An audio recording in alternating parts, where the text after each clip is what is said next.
இங்க வைங்க. இப்போதைக்கு இங்க இருக்கட்டும், அப்புறமே மாத்திக்கலாம். சரிங்க சார். சேர் எடுத்து வாங்க. Okay sir. பர்மா தேக்கு 6 சீட்டர் வாங்கலாம் நினைச்சேன். சரி இப்போதைக்கு இடம் பார்த்தாதுன்னு 4 சீட்டரா வாங்கிட்டேன். எப்படி இருக்கு?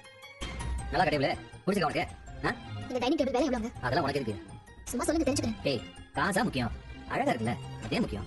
அழகா இருக்கிறது கடைக்காரன் என்ன உங்களுக்கு ஃப்ரீயாவே கொடுத்தான்? வாங்கினது தானே? 42,000 ரூபாய். 42,000? ஏங்க 42,000 இப்ப டைனிங் டேபிள் தேவையா நமக்கு? ஆமா தேவரே.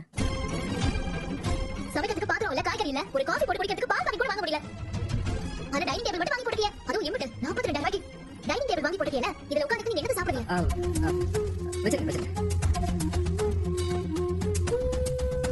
இந்த டைனிங் டேபிள் வாங்குறதுக்கு ஏடு பணம். பணத்தை பத்தியே பேசிக்கிட்டு இருக்காத. அப்ப பணத்துக்கு என்ன பண்ணியா சொல்ல போறியா இல்லையா? இல்ல இதே கடன் வாங்கி தந்துட்டியா? ஏய், நான் ஏன் கடன் வாங்க போறேன்? ஃபுல் கேஷ் கொடுத்ததே வாங்க. ஃபுல் கேஷா? அம்பது பணம் உங்களுக்கு ஏதுங்க?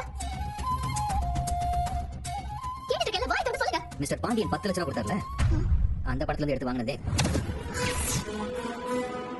இங்க பாரு, ஏன் எடுத்தேன், எந்த நம்பிக்கையில எடுத்தேன் அப்படிங்கறத நான் கிளியரா சொல்லிடுறேன். அமைதியா இரு. ஆளுக்கு முன்னாடி கத்திட்டு இருக்காத. வச்சிருங்க, வைங்க வைங்க. அந்த பக்கம் கூட வைங்க.